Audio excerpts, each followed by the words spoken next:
किसने की तुम सबकी ये अवस्था? किसकी मृत्यु ने पुकारा है उसे? उत्तर दो। हम नहीं जानते महाराज, वहां कोई था ही नहीं, किंतु कोई तो था महाराज। विष्णु था वो, छलिया विष्णु। कहां छुपा हो सकता है वो?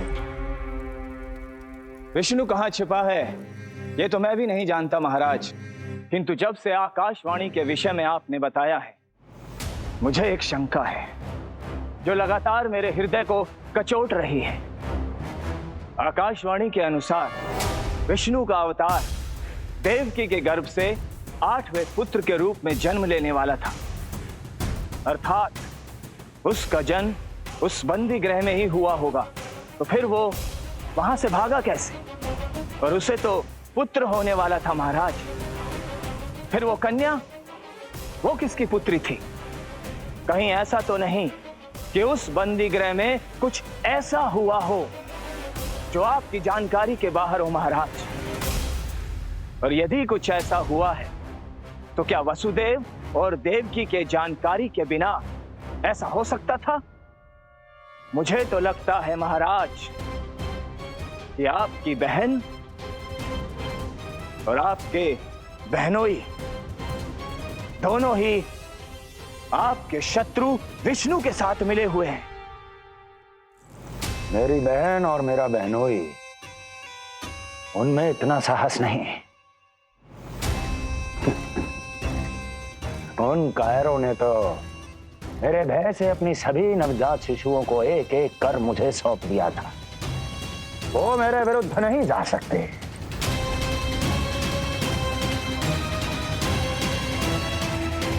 ये सारा प्रपंच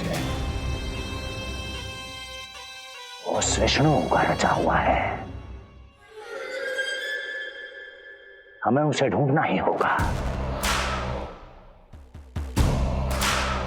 सैनिकों को गांव-गांव भेजकर हमें अपना समय व्यर्थ नहीं करना चाहिए महाराज। हमें तो केवल अपनी खोज को केंद्रित करना होगा। अपनी रणनीति को बदलना होगा हमें महाराज। क्या सुझाव है तुम्हारा नरकासुर?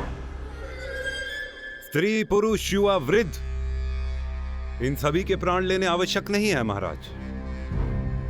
मैं तो कहता हूं हमें केवल उन शिशुओं को मृत्यु के घाट उतारना चाहिए जिनकी आयु 10 दिन से कम है।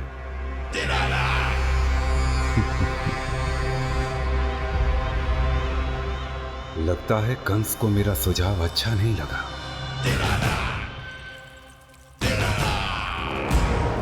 क्रोध काम लोभ मद मोह मत्सर, क्रोध काम लोभ मद मोह मत्सर, क्रोध काम लोभ मद मोह मत्सर, क्रोध काम लोभ मद मोह मत्सर, क्रोध काम लोभ मद मोह मत्सर, क्रोध काम लोभ मद मोह मत्सर।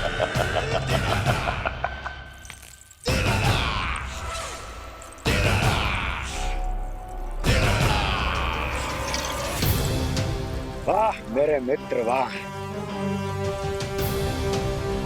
व्यक्ति की सफलता और असफलता दोनों ही उसके मित्रों पर निर्भर करते हैं, और जिसके तुम जैसे हितैषी हो उसका कोई अहित नहीं कर सकता।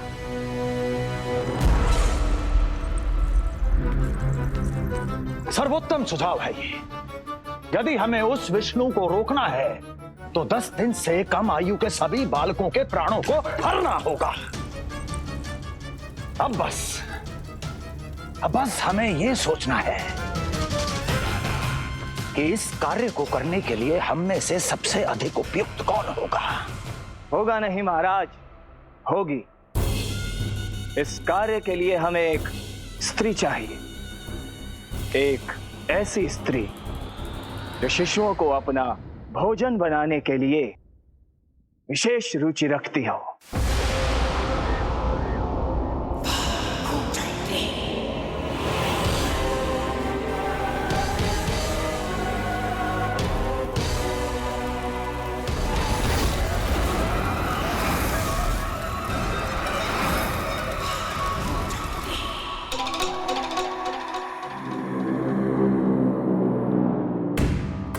स्वयं जाकर मिलूंगा उससे। इस कार्य के लिए सबसे उपयुक्त वही है। पूतना, पूतना, पूतना, पूतना, पूतना।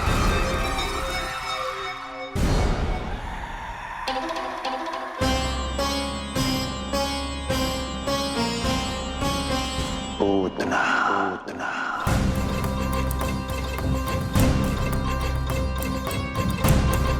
क्या हो लल्ला, सब ठीक तो है ना?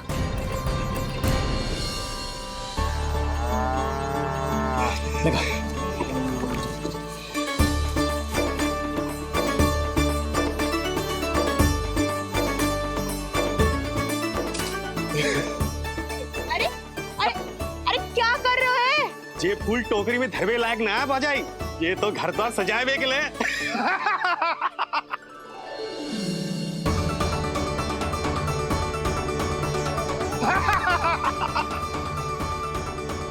जसोमती मैया के नंदलाला का षष्ठी पूजन जो है आज।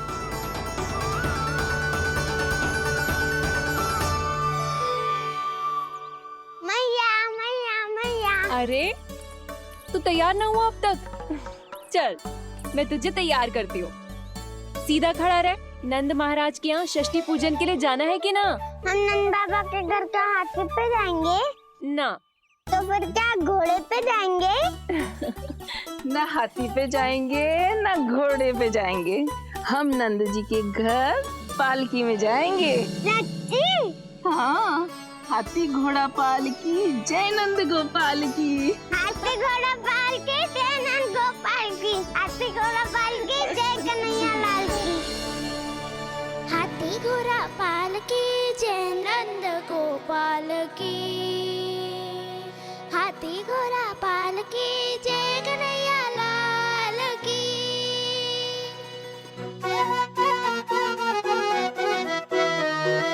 रंगोली रंग सज रहे न्यारे, इत्र महक रहे हैं मोगरे वाले।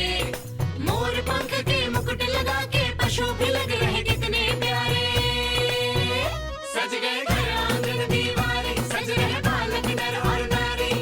खीर जलेबी दूध मलाई, प्रेम में डूबी बने मिठाई। एक झलक पाना चाहे सब गोकुल राजकुमार की। हाथी घोड़ा पाल की जय नंद गोपाल की। हाथी घोड़ा पाल की जय कन्हैया लाल की।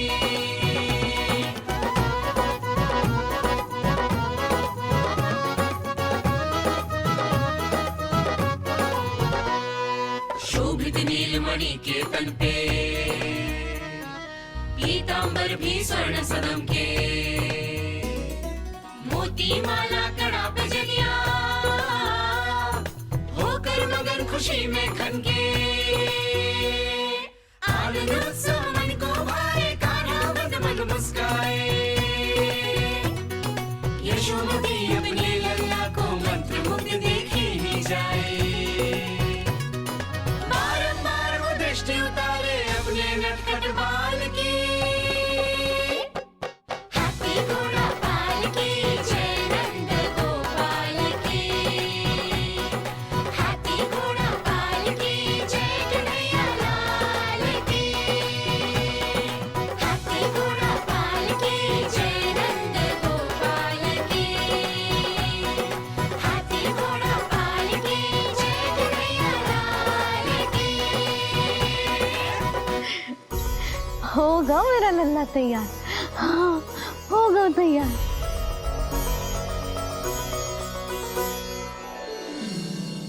आज नए वस्त्रों में कितना मनोहर लग रहा होगा वो।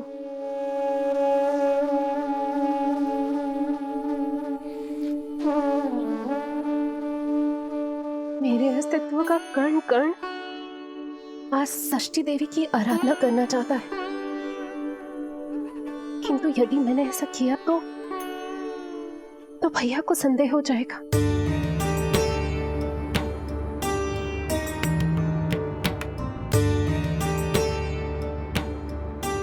दुष्ट शक्तियों से सदैव सुरक्षित रहे, किसी अनिष्ट या विपदा की छाया भी उस पर ना पड़े, वो सदैव खुश रहे।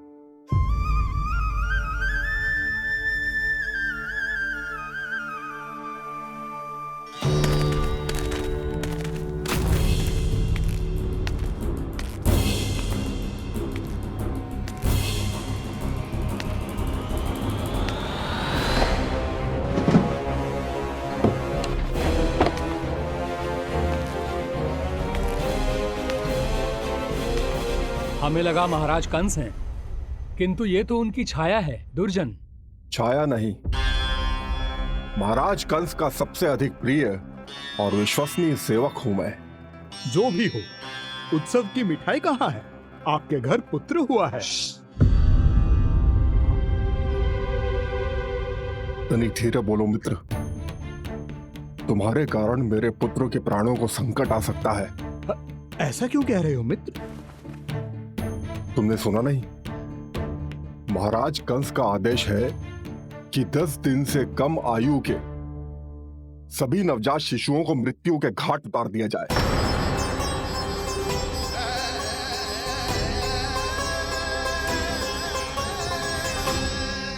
षष्ठी मैया की जय, षष्ठी मैया की जय, षष्ठी मैया की जय, षष्ठी मैया की जय, षष्ठी मैया की जय, षष्ठी मैया की, षष्ठी मैया की जय। है निष्ठा भक्ति करते समर्पित, देखो नंद यशोमती, देव भी दर्शन करने आए। ये महिमा है उसकी, संतान के हित के हेतु होती पूजा है जिसकी, पालन पोषण रक्षा करती है वो मां षष्ठी।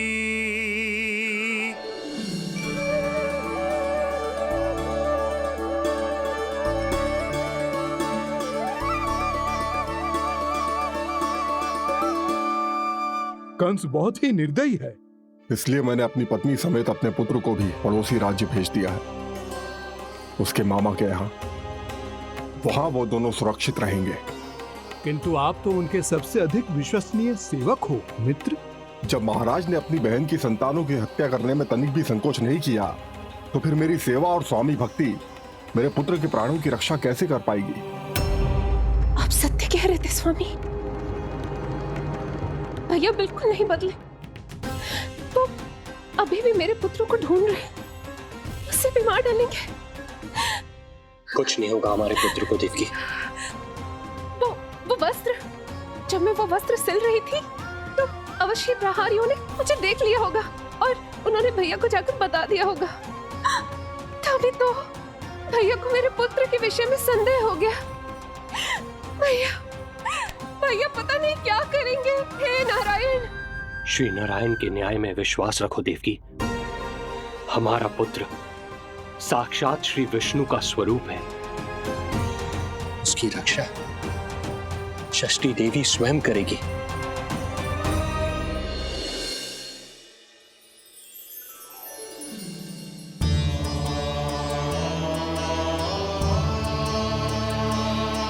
आ गए मधुमंगल।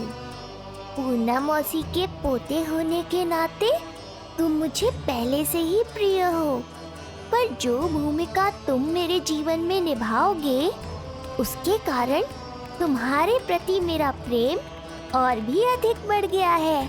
आओ मित्र, तुम्हारा सखा तुम्हारा स्वागत करता है।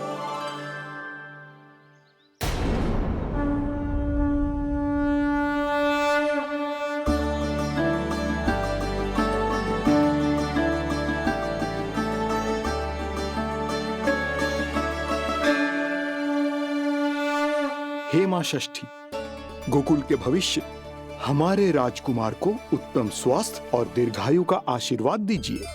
सभी संकटों से, बाधा व्याधि से सदैव इसकी रक्षा करना मां।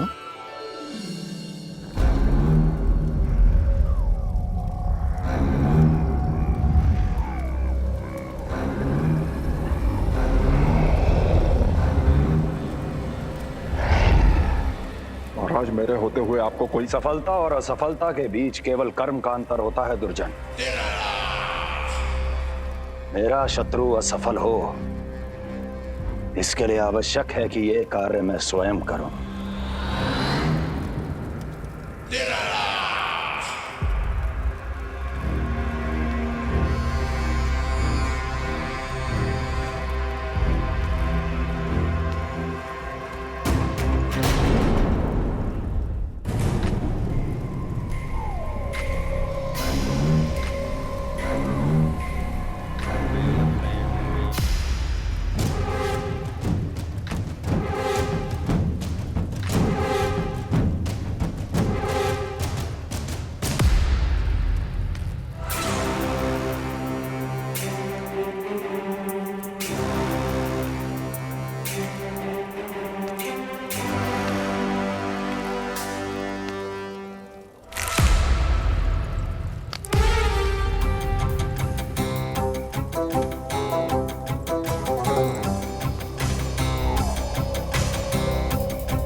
उतना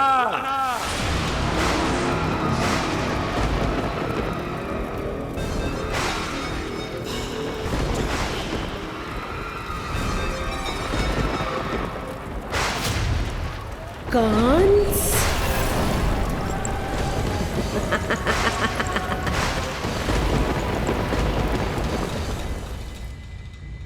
पूजन संपन्न होगा।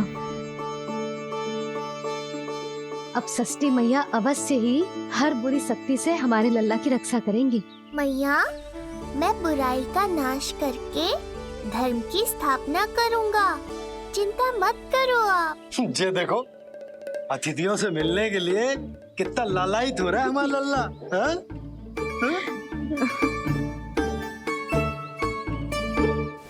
दसों दिशाओं में जिसके नाम का डंका बजता है, वो महान मथुराधिपति आज मेरे साधारण से आवास पर। अवश्य ही कोई विशेष कारण होगा। कारण है वो कार्य जो तुम्हें मेरे लिए करना है।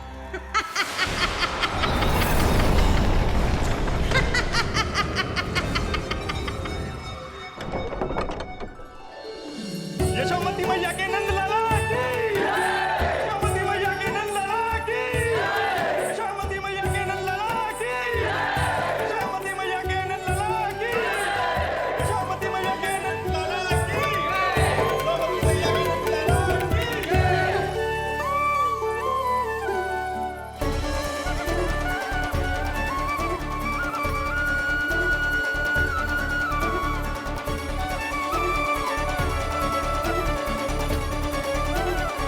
अरे, आप सबको यहाँ देखकर मेरी प्रसन्नता तो और बढ़ गई।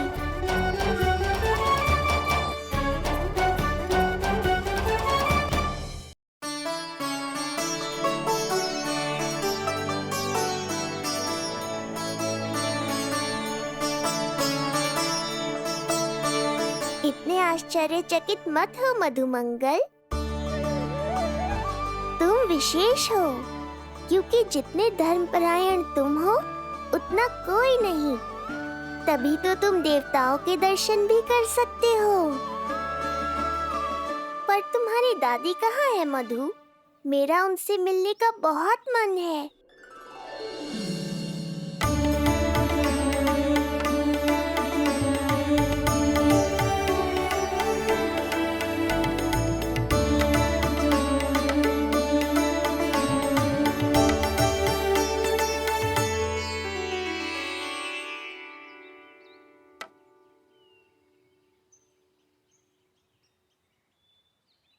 पूर्णा मौसी, बहुत अच्छा किया आप आ गए, सच्ची। ये तो वही पुण्य आत्मा है, पुण्य मौसी, जिन्होंने भविष्यवाणी की थी कि जिज्जी के लल्ला होगो। तब लगो कि ब्याह के इतने बरसों के बाद ऐसा होना असंभव है, किंतु आज देखो। हाँ पूर्णा मौसी, आपकी कही बात सच निकली। ये देखो मेरा लल्ला।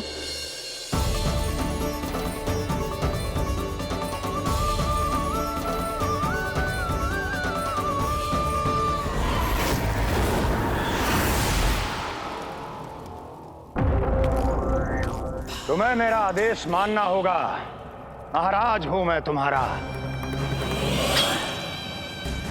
यदि तुमने ऐसा ना किया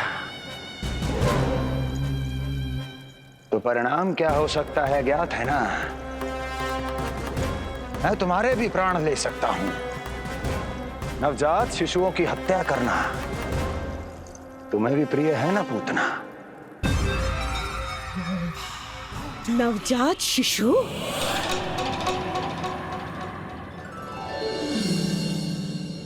कि अब बूढ़ी हो गई है यशोदा। दुख तो इस बात का है कि जी भर के तेरे लल्ला को देख ना पा रही है। जानत है गांव में सभी क्या कहते हैं? यशोदा का लल्ला बहुत प्यारा है। हाँ, वो तो मैं हूँ, किंतु तुम कैसी हो पूर्णा?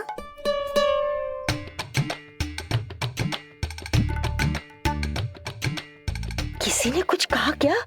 ना ना, अवश्य ही मुझे भ्रम हुआ है। चौंक क्यों गई?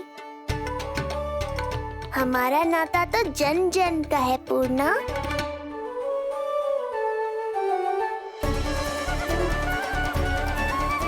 लल्ला की देह तो दमक रही है, तो क्या मुझसे बात भी यही कर रही हो? जी, जी मुझसे बात कर रही हो? अरे क्या कर रही हो? सबको मत बताओ पूर्णा, ये केवल हम दोनों का रहस्य है, मेरा और तुम्हारा।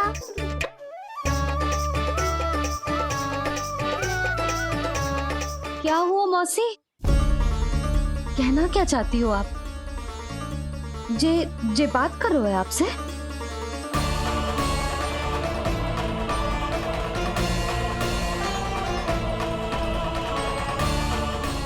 बताओ पूर्णा मौसी, क्या हुआ?